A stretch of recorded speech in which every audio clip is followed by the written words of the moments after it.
The Purge episode 3 Blindspot just dropped, and fuck the USA app. It sucks. You can't fast forward and anything on the Xbox One. Damn it. It took me like an extra 10 minutes, 15 minutes to watch this episode because of that stupid app. Maybe even 20 minutes. It was ridiculous. Anyways, alright, so the bank robber guy here gets the death penalty in the opening, and it is revealed that he can give himself up for auction, that his next of kin gets 5% of whatever the take is on him. 5% is nothing.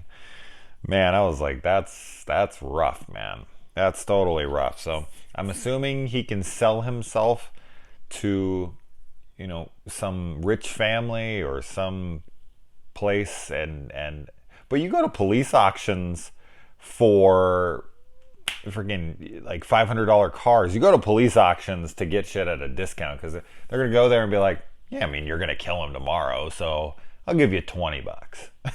Like, what are you gonna do with him, huh? It's gonna cost you money to kill him. Like, even if it's just a bullet, it's gonna be that. I wonder what happens. I'd be curious on if Purge Night. I think I had already guessed this, that on Purge Night they just open the prison. Yeah, I did, because I had pitched the idea of a Purge prison movie or a Purge prison episode where the night of the Purge they just open up all the doors in the prison, not to the outside world, of course. They lock those all, but the cages and the jail cells, just open them all up and let those guys go crazy on each other. And in the morning, then your prison population is considerably lower. So we'll see what all comes of that. But yeah, he gets the death penalty. It's pretty harsh. He seems to be under the impression, and this is a guy who used to be a cop, so he would know the law. He knows that what they're saying, now of course he's biased because he doesn't want to die, but he very much shows us that what they're saying there is ludicrous, even for the Purge universe, where they kill people and let them do whatever the hell they want for 12 hours a night, once a year. Even in that world, the death penalty for what he did is over the top. So why is he getting that death penalty? Is the judge just a dick, or is there something more nefarious there going on? I wouldn't be surprised if there was. I don't know, because we've then jumped to 8 years before, and I think she's a captain. She's a bad guy, and we find out that Ryan and his crew are vigilante cops that go out and try to seek justice, which we've seen before in this franchise, for sure. But yeah, we find out that he's a good dude, and so is his crew. And of course, that makes us like this guy who's getting the death penalty. And I have to wonder if that captain chick is part of this, of why this crew's bank heist got screwed up. Maybe she tipped off the what the hell were those guys called? The Hawk. Oh, what the hell were they called? I can't remember. But those guys who came in and tried to rob them. And maybe she had some pull with the judge and was like, you need to give this guy the death penalty. She's trying to get back at this whole crew, but I don't know. Why isn't she? This was 8 years ago. We're going to get further developments in that for sure. And then Marcus's wife is suspect to the attempt on his life, which at first I was like, okay, they're revealing this too early for us to buy into that it's actually her.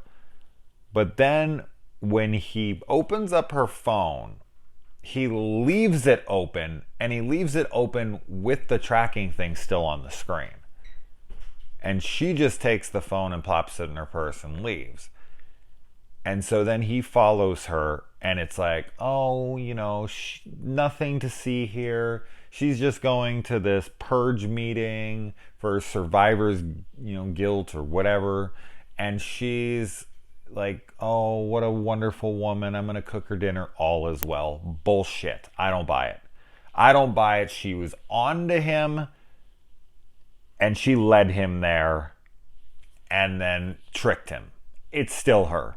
I'm still with her on this one. No way. They did not throw me off the scent of her. Not one damn bit.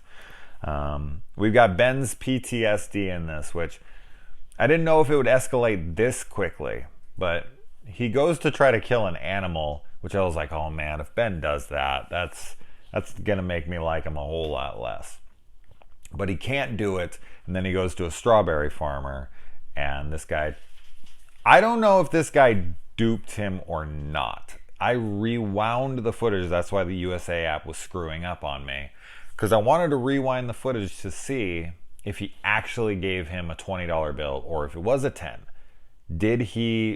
Was he kind of just looking for a fight? Was he just so distraught and lost in his thought that he thought he gave it to him? Was he paranoid? Was he looking for a fight, as I said? Did he actually give him a 20 there? And man, anybody who would do that, who would take a 20 and pretend like you gave him a 10, just, oh man. I'm not saying he deserves to die for sure, but he deserved to get his ass beat for something like that if he did do that. That's horrible to do to somebody. Yeah, I'm the guy who will like go out to my car and count my change and be like, oh shit, they gave me too much money, because I know working in places like that you get docked, man. You get screwed if your drawer's short $10, $20. Or I'll walk back and be like, you gave me too much money. I usually notice right there and then. It doesn't happen very often, but every once in a while someone will give me an extra 5 or 10 or something, and I'll be like, oh no, you gave me too much. And they're like, oh my god, thank you, I would have, and it's like, of course, man, I'm not an asshole. Or if I see somebody drop some money out of their wallet or something, tell them, come on, man. I don't know. That's just crazy to me that people would do something like that. That's just, I don't know. It's just never been in me. And I guess I'm probably just sounding like I'm saying this for the channel, but in reality, I'm just as evil as this guy.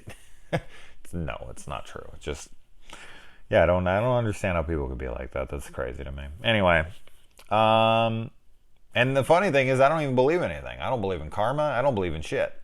So it's not like I'm doing it because I think anything's going to come back at me because I do it. No, not at all. I could steal that shit, or I could fucking do whatever I want. Nothing's going to happen to me. That's my own belief. But I just do it because it's the right fucking thing to do. So, yeah, anyway.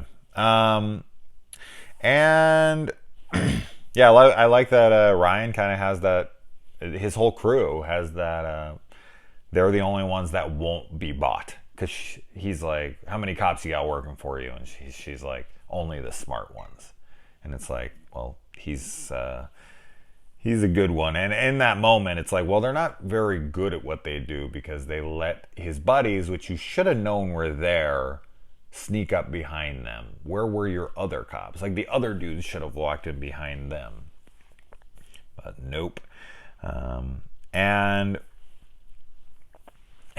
I remember when Ben went and he was like trying to kill one of I think it was a lamb or a sheep. I don't know what it was. It was a real quick shot. But when he came out and he wasn't covered in blood, I was like, well, maybe he fucked one of them because he couldn't get it up for his girlfriend. And in the moment I was laughing, and then he goes and murders a man, and I was like, oh, that's just not as funny anymore. But he gets some strawberries, and I guess, yeah, flavonoids or whatever, or something like that. I looked it up after. I was like, strawberry is really good for erectile dysfunction. Dysfunction, and it's just like, it can help prevent erectile dysfunction. So I thought that was interesting. I'd never heard about that before because I never needed it. Booyah. All right. I don't ever say booyah. Why did I say booyah? I don't know. The wink was me, but the booyah wasn't.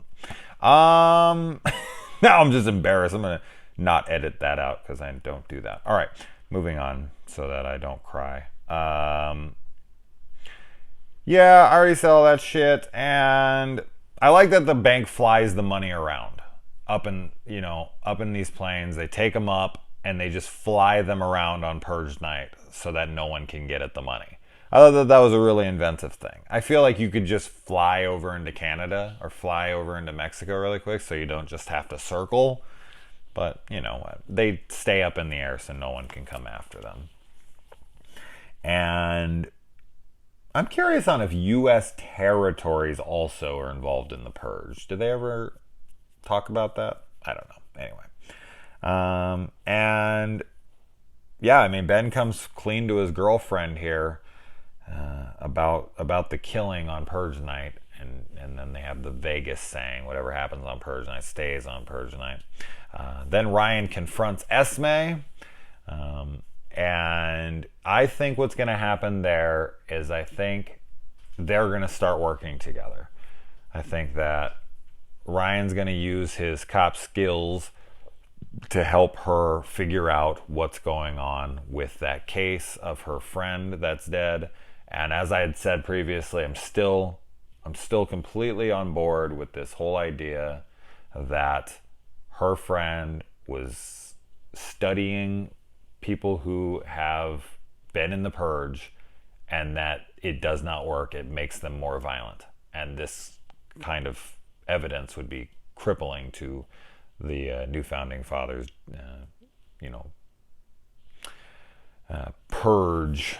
So yeah, I'm still going with that. I think she's gonna help him with the systems, and she's gonna be the one that gets him the info he needs to be able to rob these planes, and in exchange he's gonna help her uncover this stuff. So I think there's gonna be a little bit of a quid pro quo between them, and we'll see that soon enough. That's my guess. We'll see if I'm right. And then yeah, we end the episode with someone trying to kill Marcus, because I mean, these guys are still going after him when the Purge isn't even still going on, and people are getting bold. The price must have went up. He's got to get on that phone again and see if that price is elevated. Would his wife have enough money to give out the price tag that he has on his head? I don't remember what the price tag was. Wasn't it like $45,000? I don't know why that's the number that's coming to my head. Maybe it's because it's the right number. I don't know. So what do you guys think about the Ryan and Esme team up? And what do you think about Marcus's wife still actually being the one responsible for it, and her knowing that he was tracking her, so she duped him? Let me know. See you next week.